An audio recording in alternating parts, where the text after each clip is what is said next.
On Sex Positive Me, we explore all aspects of sex and relationships, ranging from fetishes and BDSM to ethical non-monogamy and LGBTQ issues. Sex Positive Me destigmatizes sexual practices and relationships while reconciling reality with myth and misconceptions. Our goal is to educate, entertain, and be advocates of sexual freedom. And now here's your hosts, Angelique and John Luna. And welcome! Another week in March of craziness, madness. I don't know what else. What do we call it? March Madness, but no basketball. No, don't go March Madness, please. Okay, this is Angelique Luna hating the basketball reference. Please, we don't need basketball, John. You never get Sports John, period. There is no Sports John. Sports John is the guy who gets upset because all his friends disappear Sunday and he's bored. That's why you have poker night. Wait, That's that true. doesn't exist anymore. Never mind. But I got you. No, you get your playmates there. So let's go down the list of craziness. Things have been crazy. Yes, I know. And so we're going to have a fun interview this time. We have some fun guests. Dun, dun, dun. You do the presentation. Me do the presentation. You do the presentation because I'm all tongue twisty now. Well, you may have heard something called the Mystery Box Show. If you haven't, it is amazing. True stories about sex. It is the live version of what we would do if we had a stage, but they do it better. Exactly. And one of our favorite little people that you know who says our show, Amberly, she was on their show, and that's how we know everybody. So yes, let's introduce executive producer and story coach Reba and co-producer and story coach Eric. Welcome to the show. Hi, thank you. Thank you for having us. Nice to be here. Tell us, okay, so how did this all get birth? Why the Mystery Box Show? Do you want to? Well, the short version is that in 2012, I started the Mystery Box Show by myself, and then a year later, Reba came along and turned it into a good show. That's I know that feeling. Process. That's the nutshell. But really, just to speak more about that, I think it's fair to say around that time, storytelling, modern storytelling on stage and the way we hear it now is a lot different than traditional, like sitting around the campfire storytelling, which is what I think a lot of people think of. So true personal narratives on stage that are coached and curated oftentimes. That was sort of up and coming right around that time. Yeah, The Moth had hit big on NPR and was being featured on This American Life. So that's sort of how it's gotten into the zeitgeist. Yeah. And I think Eric was just enjoying those shows, right? And every time there was a story specifically about sex within a certain show, he'd be like, I want more of that. Where's that show? And there wasn't one, at least not in Portland. And so he was like, how hard could this be? So I got a couple of friends together and said, like, will you tell some stories? And we went to the theater. I'd never been involved in theater before outside of being in an audience, which is my favorite place to be in a theater. But yeah, we rented the theater. We got some folks together and 100 people showed up to watch the show. Which I'm going to say too, how hard can this be? Very hard, right? Yeah. People love hearing about other people's sex stories, but they don't like telling their sex stories. Yeah, I thought it would just be a matter of rounding some folks up to be like, hey, get on a stage, it'll be fun. But they were like, oh, I have to talk about what? That's private. But we found the right people and the crowd really loved it. And they came up to all of us afterwards and said, that was amazing. When's the next one? And we all thought, next one? Okay, in 2 months? And now here we are 9 years later. Yeah, so it's like you were like 6 shows in. The first show I came to was like the 6th one. And my background is in theater and directing and producing and all of it. And so I was just kind of like, I was like, Eric, your show's so cute. But here's how I can help. And I said, thanks, but I think I got it. I don't need any notes. True, that did happen. But then I think he just had a crush on me, so he let me participate. Is that accurate? I don't know if it was that I was like, let me hormonally driven. I was like, let me show you what I can do. And then he was like, oh. Yeah. Just as far as like the coaching goes and things like that, when we sort of, I don't know. Started working with some storytellers and I watched her coach someone's story in a completely different direction than my instincts would have taken me. I should say than my unhoned instinct would have taken me. And Reba's professional background just like elevated everything immediately. And I thought, oh, I should listen to this person instead of shoving them aside. Yeah, so that was kind of the origin of the show, and then how we started working together. Yeah, that's just kind of sounds like a Picasso show when we did that. Yes. Like it's been in Orlando for 11 years now, and they're in the top 10 of the Picasso shops worldwide. And it's the same thing. Like they will hone in your skills and teach you and coach you how to tell your story much better. So I understand that aspect, because one person could tell you one way, and then another person could take that same story and just twist it completely in a better story format to get the feelings and the emotions and get the audience to like, oh, Yeah. So yeah, we're usually behind the mic here, which is a nice safe place because we have that editing power. And then you threw us up on stage and we went, what? I was panicking more than you. Okay. Well, I mean, the coaching is sort of the editing process. So we don't put anybody on stage unless we feel that they're ready to go. Yeah, and that's part of my forte as well, that I know how to help people with stage presence and stage fright. Because that's the thing too, we should say that with the Mystery Box Show, not everybody is a seasoned performer. They might just have a great sex story and have never been on stage before, never even used a microphone before. And the whole point is that it doesn't matter, because everyone has a relationship to or with sex, even if they're asexual, there's still a relationship there. And so we want to be able to showcase everyone. So that's, yeah, part of the coaching as well is the stage presence and what to do about those nerves and how to not freak out. And it's a lot of people walk away from coaching saying like, oh, I just feel like I was in a therapy session. Not that we're trying to do that, but it can be cathartic, I guess. Yeah. It gets very intimate and vulnerable. Yeah. Well, getting up on a stage in front of lots of people and sharing your sex stories obviously makes you vulnerable. And you know, so I understand what you said before about it being a little difficult to find people to get out there. Now that you've been doing it for 9 years, is it easier? Is it like, oh, I've watched the old stuff, I can do that? When in the beginning it was like, you want me to do what? Yeah. It's significantly easier now. I think part of it, honestly, is just word of mouth, that people felt safe. People felt we got a reputation that people trust us. I think that's part of it. And then what you just said, yeah, people have, since we do have a YouTube channel, or people have been to the live shows, or they've seen the YouTube channel and seen what it actually is, that helps develop some confidence, I think. So it's funny that you say that it's significantly easier, because I almost feel like it's still a bit of a challenge to find storytellers. Really? I do. So I disagree with this, because oh, do tell. Yeah, no, because in the earlier years, it was a lot of us courting people and saying like, hey, will you please pitch a story? We think you'd be great. And now pitches just come in. I suppose that's true. Yeah, to an extent. John, what you were saying about people seeing the stories and being like, oh, I can do that. I actually think that because the stories are so well crafted, we do reach out to a lot of people, or we have people see the show and their thought is, after seeing the stories, I could never do it. I'm not that good of a storyteller. You put me on a stage and I'll be awful. And that's because they don't see the, 3, 4, 5 hours of coaching that goes into the stories beforehand.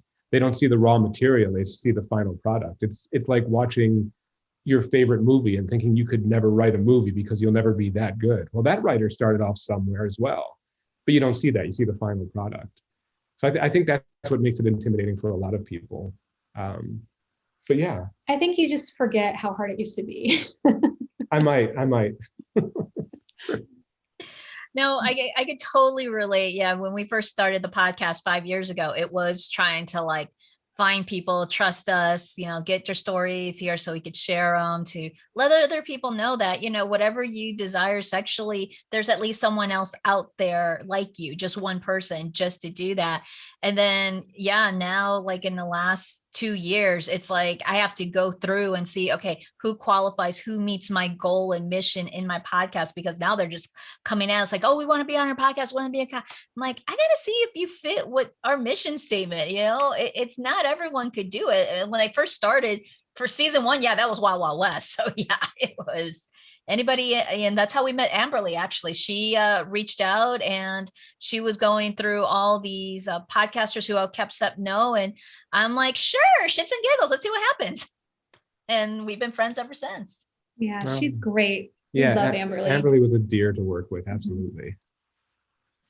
So I'm looking through the list of shows you've done, or the stories that have been told. I mean, they're all over the board. One night stands, fetishes, just plain awkward times. What is each of you, what is your favorite, or not even so say favorite, because I don't want to pick favorites, most interesting that you kind of got up there and went, okay, we can work with that, I guess. That's a good question. I have an answer. Do you have an answer? I have an answer, but I don't want to call anyone out. So how do I talk about the story without somebody going, I'm going to look up that story and then learn who that person was? You answer, and then I'll go. Okay. I think this one, I don't think would mind being looked up. I think one of the most memorable ones for me was somebody who came to us with a story, and I don't know if this moment needs a content notification, a sort of trigger warning. It was about consensual non-consent. And it was just one of the most well-told stories. So I'll back up a little bit. In our show, we always give a blanket trigger warning at the beginning, because many people have triggers associated with sexual moments. And sometimes you don't really know what might trigger a person's emotions. And we want everybody to feel like they're in a safe space. There are other sexual topics which are pretty obviously going to be emotional triggers for people. So the idea of sexual non-consent and consensual non-consent and rape fantasy is definitely a triggering area, and we wanted everybody to be careful around that and to feel safe. And when the storyteller came to us, we wanted to be sure the story could be perceived in a way that is super fun, which the story is, but also not make people feel uncomfortable or scared for the storyteller in the moment. So I think that's one of the most interesting ones for me. And if anybody wants to look that up, their name is AJ Summerly, AJ spelled AJE with an accent mark on it, Summerly, summer like the season of the year. And it's just a fantastic story of consensual non-consent and how it can be used in fantasy life, and why it's not a dangerous thing if it's practiced with full communication and in a healthy way. And it's a fantastic story. That's pretty much as risque as you get. Oh no, there's more risque. It's like even some of our friends who've been on the show, I could check off. Yeah, exactly. But Shanae was just on. Oh. Yeah, exactly. Yeah. Shanae was on in our Valentine's show. So this relates to what I was going to say, which is I really favor the stories that you don't hear that often or ever. So every now and then the storyteller will have something and we'll be like, we've never had a story talk about this before. Bring it on. And Shanae's story was one of those about Black women, about Black queer women specifically. And we hadn't ever Femmes, I think was the word she used. Femmes, yeah. So we hadn't really dived deep into that kind of thing. And along the lines of things that don't often get talked about, at least things that people don't feel compelled to share, that we don't hear about typically. One of my favorites we did, it was several years ago, was a gentleman who had a fat fetish. And his story was it's still one of my favorites. Just because I think that we get preconceived notions and judgments about other people's fetishes. And so and that's not, I don't know if that's a common fetish. I know we hear like fat positive movements and people saying things like, don't fetishize me. So we hear it in that regard, but I don't think we often hear it like, I have a fat fetish, I'm into that, and here's why. And I really loved his perspective and the emotions behind it, and just, I don't know, it's just something I don't hear that often. So I really value those kind of things. I don't want to, like, this is not me tooting my own horn either, but I remember it was our 3rd year anniversary show. Mm-hmm. And I tell a story at every show, but that's only been within the last 5 years, I would say. So prior to that, I remember I was like, Eric, I have a story. I'm going to be one of the storytellers because the story needs to be told because nobody talks about this. And it was about sexuality and breastfeeding and how like breastfeeding is a turn on. And like for the person who is like me, I'm lactating and it turns me on. And so I told a story about that. So those like niche stories are really the ones that I appreciate and value the most. Yes, that goes with John's cupcake and milk story. Yes, I've only had one. Story. Oh, story time. I did have, we went to, where was that? That was Canada. That was Toronto. Okay. So we were at one of the sex positive conferences. So we're both bisexual, and we were invited to a private party with one of our friends. And so John had 2 options. I was catching up. I was gossiping with everybody because it's like once a year we all catch up. So I was off socializing. He was playing. So he was offered to play with all the bi guys in the bed, or with this young lady who had a fetish of who was breastfeeding and had a cupcake and wanted to do cupcake and milk.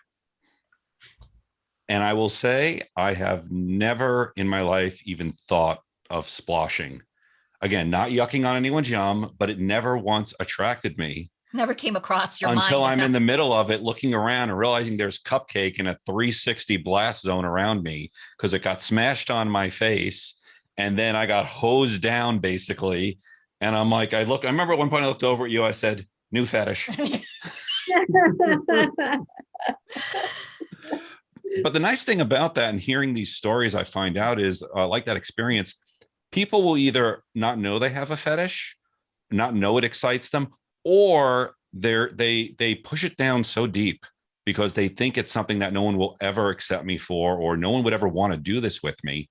And when you get up on stage and you tell a story like that and you can do it confidently, you'll find people that just come up to you and they're like, I just want to talk with you. I just want to say, in a little way, you're my hero. Mm-hmm. And when that happens, the feeling of the presenter, I mean, the feeling I get from it is absolutely amazing. And you must see this with, again, those type of shows. Doing how many presentations per show? How many stories?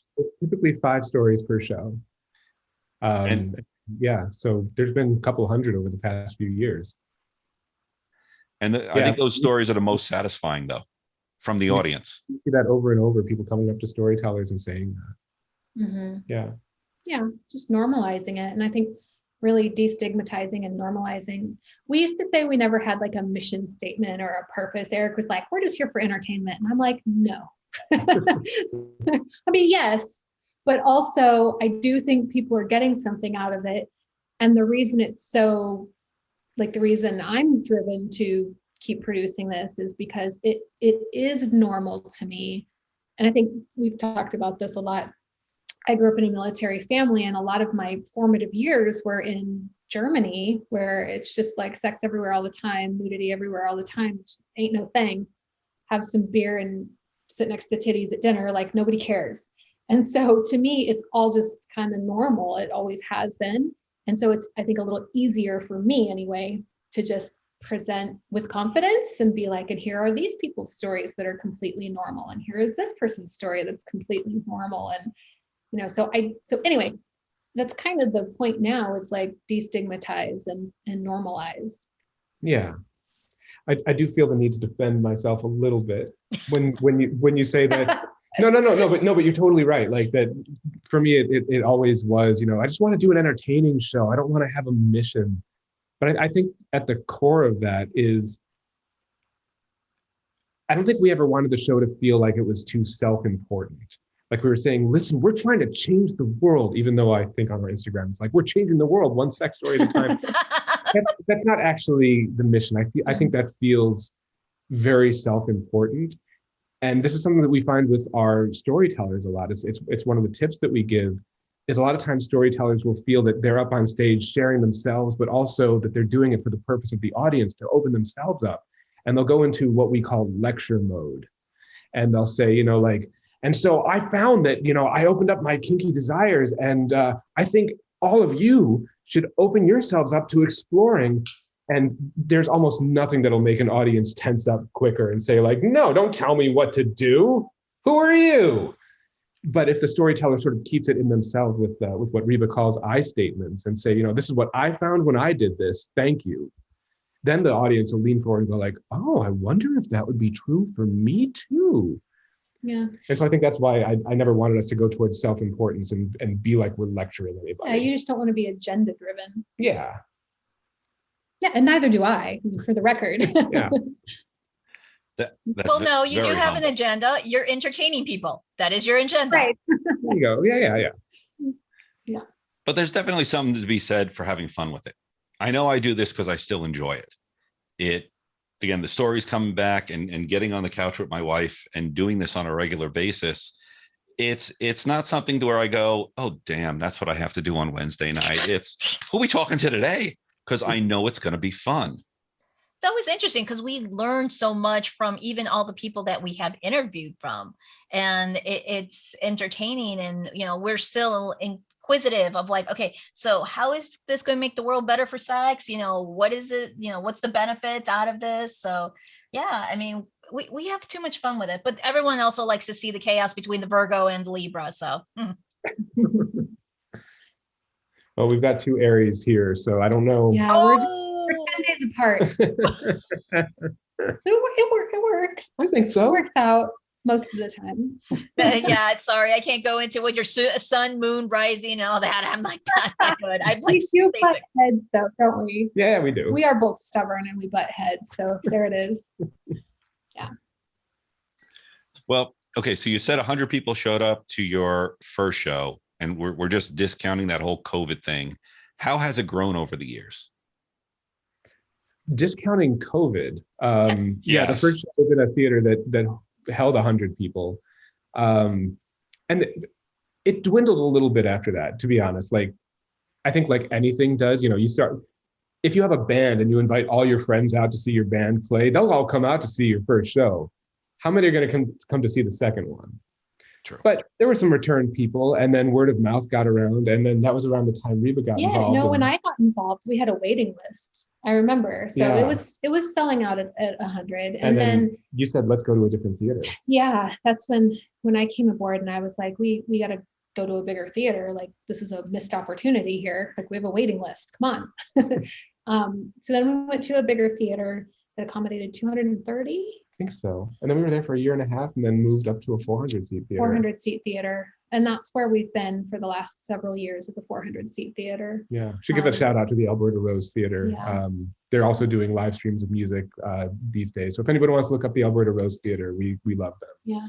But as far as, I mean, that's just like, how has the audience grown? But as far as like, how has the show, what was your specific question? Oh, no, keep going. I want to know how this show has grown and evolved. And how it's actually changed you two is where I was heading with it, being a part of all this. But well, I mean, we were just discussing this like less than an hour ago. You know, originally it was a hobby. And I said, Eric, I don't want this to be my hobby. I want this to be my job.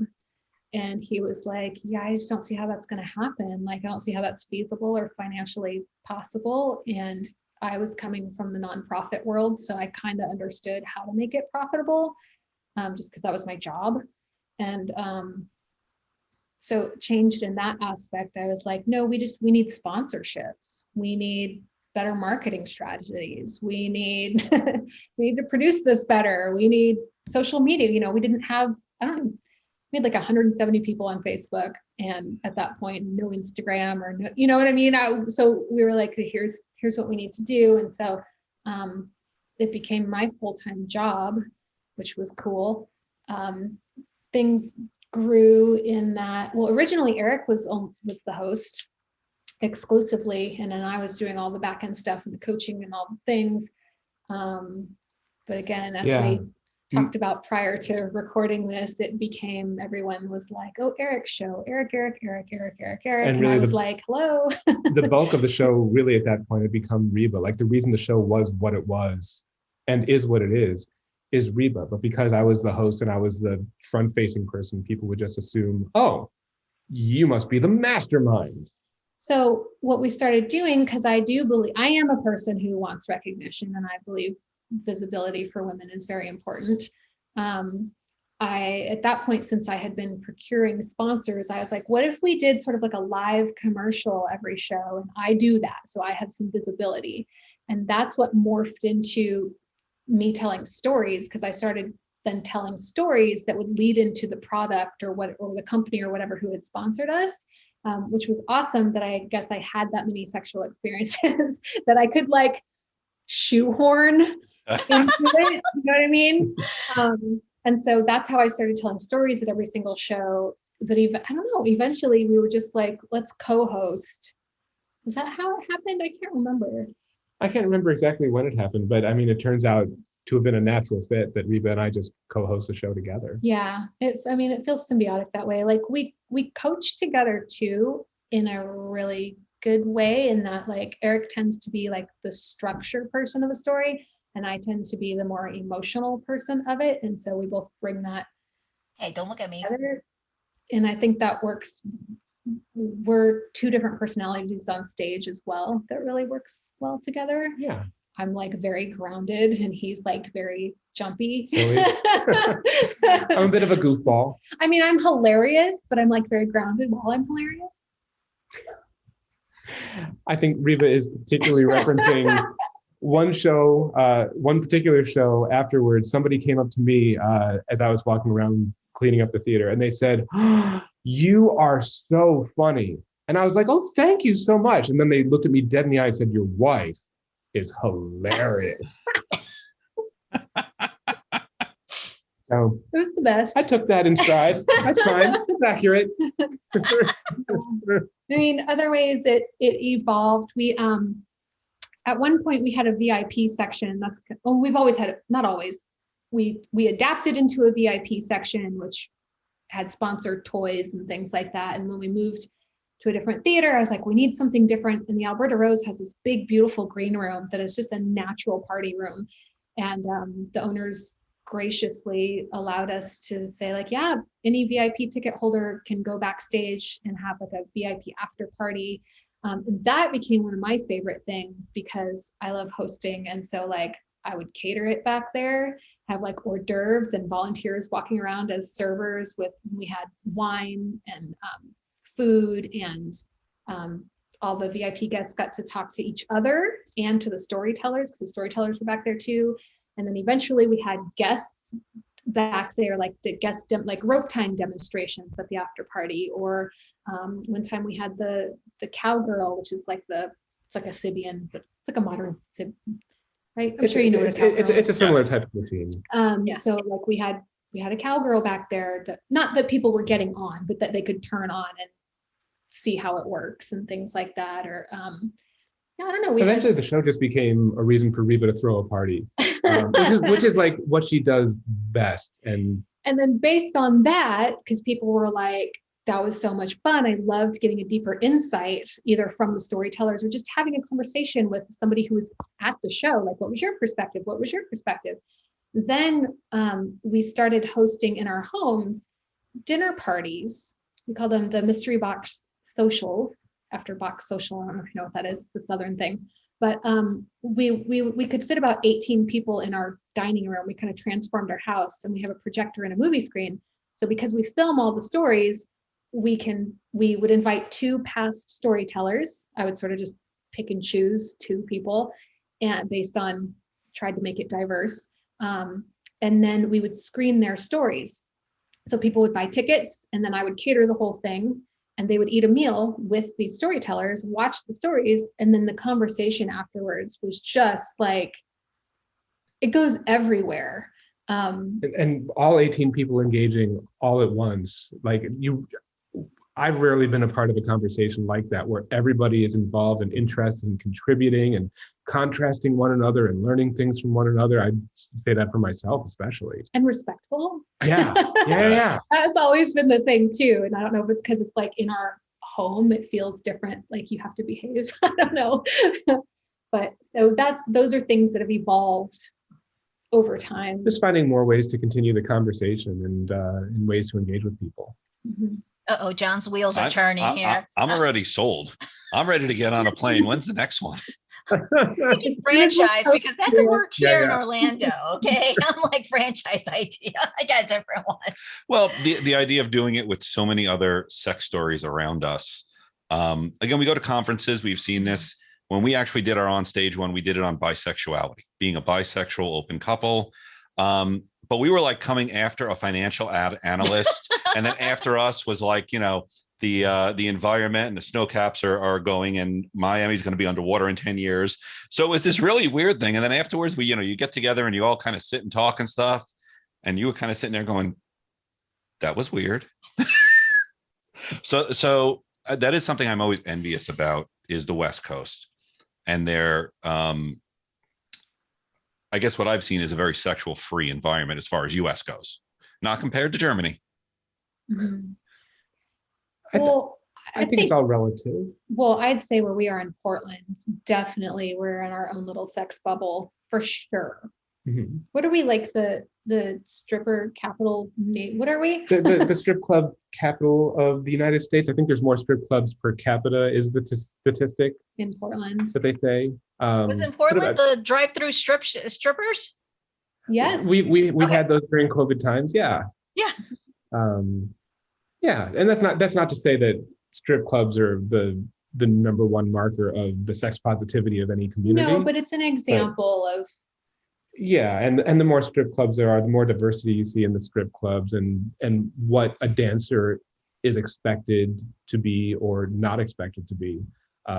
There's so many ways for people to express themselves on a stage that way, more than just the stereotype of what you think a stripper is. Yeah, and I don't know if this is true because it's the bubble we are in our social network, but I feel like I've never lived anywhere else where I knew so many sex coaches or sex therapists or sex educators or sex workers, open and totally normal, and there's no stigma behind it. And that's just kind of the jam here. Well, it is interesting that in our travels, we're down in Orlando by Disney, so it's moderately sex positive, but in the closet, very. But then we talk with people from like central Pennsylvania who will drive 4 hours to go to a munch for an hour because that's their one outlet a month. Wow. And it's that desolate as far as sexual conversations. So thank God we're online. Yeah. That has been one of the silver linings of the quarantine is finding new audience, new people to talk to, new storytellers we've been able to work with online. So that's been very helpful. We met you, and up until that point, when it came to our show, all we could have on our stage were people who were in Portland. So there really wasn't a reason to reach beyond that. Every now and then someone would fly in, but that was the exception. Yeah, there wasn't the budget to just like bring in everybody we wanted to from every part of the country or the world. But now we do have that opportunity, at least while the online thing is happening. I was looking at you. Why me? Because you usually bounce stuff off me and we go back and forth and then start our little play arguments. But we tripped on that one. Dun, dun, dun. So let me ask you, where can people find you? Obviously everything was stopped for COVID. Mm-hmm. When is it coming back? And in the meantime, are you still doing it online? Very good questions. We don't have solid answers, but I'll give you what we have. So I think right now we'd love to direct people mainly to our YouTube channel. That's where you can find past shows. We have hundreds of videos. Like I said, youtube.com/mysteryboxshow. Yeah. And we also have all of our live streams that we've done since the pandemic are on YouTube as well. And we have, oh yeah, another little side project in association with it. Eric and I do something called Confession Corner on YouTube. So we didn't say this during the live, during our show, always on stage and on the live streams. During intermission, we invite the audience through a prompt to confess, quote unquote, something. So there's always a sexual prompt and they get to confess it. So we have all of those since the beginning of the show. We have them on index cards. So Eric and I do Confession Corner where we read them on YouTube. So those are really fun. And we have a whole confessional there and the little priest. We certainly could. Yeah. And then our new show, Sex People, is up on YouTube as well. So that's the primary place where everything is. And I guess you can find out that on our website as well, which is mysteryboxshow.com. Mm-hmm. And in addition to that, we also have our podcast, which we just launched in August. For years, people have been saying, when are you all going to release a podcast of these stories? You should. And our reaction has typically been, yeah, we'll see if we can find the time for that. With time slowing down, we were able to set some templates and group up and get a podcast together. So I think we're in our 18th episode right now, just released 18th this morning. And that's where people can hear not only past stories that have been on stage, but also stories that we're recording with storytellers from our home and then presenting them in kind of like a radio style, kind of like This American Life or Risk might do. Yeah. That's pretty cool. Yeah. As far as when we're coming back, we're still not sure. We should say that we've made the decision that we will not be returning earlier than 2022. Yeah. Even as bright as the light at the end of the tunnel seems right now with vaccinations and small gatherings opening up, it still feels a little uncertain. And there's been so many potential false starts where, we'll be like, oh yeah, well, so we'll plan for June, if June is okay. And then June doesn't happen, or maybe October will work. And it's a challenge to sell tickets that way. We just decided we'd rather know for sure whether we're going to be on stage or not. So it's better for us to decide that than to let COVID decide that. Understandable. Yeah. Cause we just saw Vegas is opening up their theaters, but everyone's like wearing a mask and 6 foot, and we'll see how that turns out and see how long that lasts, because we have a couple of friends who work in the entertainment industry and in Vegas, and it's been kind of scary the last couple of months of seeing like ghost towns. Yeah. And I think what's interesting for theaters is that nobody can open at full capacity yet. And so is it financially viable? Is it worth your efforts? And, with this show being my full-time job at any rate, it's not just like, let's see what happens. It's like, there's a lot riding on it. Yeah. More than just. I think it'll be a while before everybody's comfortable or we even figure out what it is. Because the other thing about theater is theater primarily works on an energy exchange between the people on stage and the audience. And it's nice that things can open up, but with social distancing and masks on, how do I want to say this?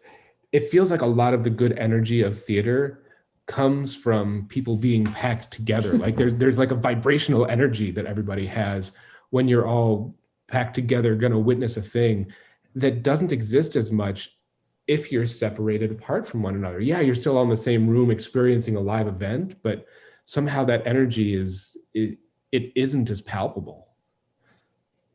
The biggest thing I've heard with we're going to wait COVID, till we get that energy back. No, it's exactly that energy, because so many of our coworkers, presenters do presentations. We all moved online, and we're used to doing a theatric and getting the oohs, the ahs, and now we do the theatric and we'll wait for the crickets and go, all right, keep going. Maybe it went well. Maybe they'll put something in the chat room and say, hey, they liked it, just be waiting. It's just, it is different. It is a different experience altogether. Even us as, educators and presenters, it's missing that high of getting that energy from the crowd. It really makes me admire. On YouTube, sometimes I fall down rabbit holes of watching like the late night shows and to see how they've adapted to basically doing monologues to a to a camera with no audience and seeing them succeed. And it's funny and it's wonderful, but recognizing what it takes to overcome the lack of an audience, to bring a different skill set to that, is just tremendous. I don't think a lot of people have that capacity or recognize what it takes to do that. Well, also, a lot of people don't even understand, if they haven't experienced theater productions, how much goes behind the scenes and how much you got to make sure that everything flows. And if something falls apart, make it quick, sew it up, and that no one sees that something went wrong without a hiccup. Trust me, event planner here in Orlando for like 20 years and working behind the scenes, working with theatrical musicians and making sure everything is flawless is nerve-wracking. At the same time, everyone deserves credit, because without your sound guys, yeah, you're screwed. It's a bad show. Yeah. So one last question I want to ask. How'd you come up with the Mystery Box Show? The title itself? The title. Yeah, that's become a little bit mythologized. That's all. That's all on Earth. So the initial concept, I remember I came up with this when I was riding my bike, because again, like Reba said, I was into storytelling shows and thinking maybe I could do one myself.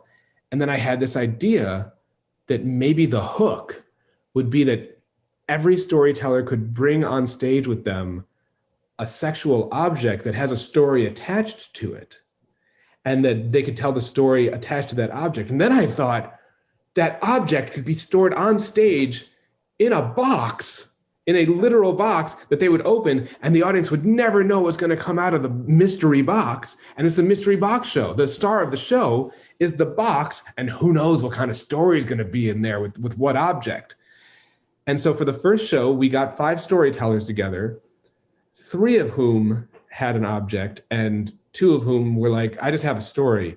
And it became immediately clear that almost no one has an object that they are either attached to a story with, or comfortable bringing on a stage, or still have in their lives.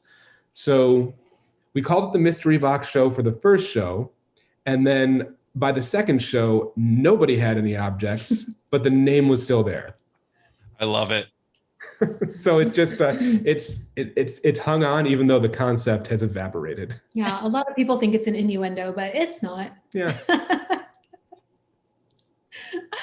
I was thinking something out of Sesame Street. You were Actually, obsessed. that was the deal. Yeah. Don't even get me started. So it is just a coincidence, but I'm also a huge fan of Sesame Street. So it sounds like you know exactly what I'm talking about. Exactly. And part of my background is in animation, and animators are huge fans of the Muppets just because of the acting and performance that goes on. And when I was in school, one of our favorite clips to watch was this clip. Anybody listening right now has got to go look this up. This clip called Kermit and the Mystery Box. Mm-hmm. He is presenting a mystery box to Cookie Monster. And he's saying that I have an object in this box, and if you can guess what's in here, I'll give you a cookie. I'm not going to give anything else away. It is hilarious. I could go on and on talking about how Kermit and Cookie Monster react off of each other. And it's really, of course, Jim Henson and Frank Oz below, like jazz musicians, just playing off each other. It's improv, but it's also, a guided script. It is brilliant. It is funny. It is amazing. And it only occurred to me after the show existed, that like, oh, right, I was already in love with a particular mystery box. It's the one that Kermit presented the cookie. See, your subconscious told the story. There it was. Yeah, can we just make the rest of this interview about the Muppets? Because I was going to say, can we make it about cookies? either or. 2 fantastic subjects. I concur. But we have to come to a close. Wah, wah, wah. But it's been fun. Thank you for spending your evening with us, telling us about the Mystery Box Show, and we are looking forward. I know you already said how everyone could find you, and we'll put it in the show notes. And hey, we'll definitely be out there. I can't think of a better excuse to get on an airplane right now. Well, yeah, we have a couple of invites. As soon as it's in 2022, but it's on my calendar somewhere. Next dinner party, you're invited. Thank Awesome. you. Cool. Thank you. Thanks for having me. Have a good night. Bye. Hey, John, I want to get a new toy. Okay, so let's go to Fairvilla. But I don't want to waste time trying to find out what goes with what. Well, there's Fairville University, and their staff is very well educated and helpful. Okay, but how about if I just want to go to a party instead? Then go to their website, because on their calendar they list all their events. But I don't want to spend a lot of money. Have you heard of their loyalty program? Oh yeah, that thing on my keychain that makes everyone blush every time they see it. That's the one. Let's go.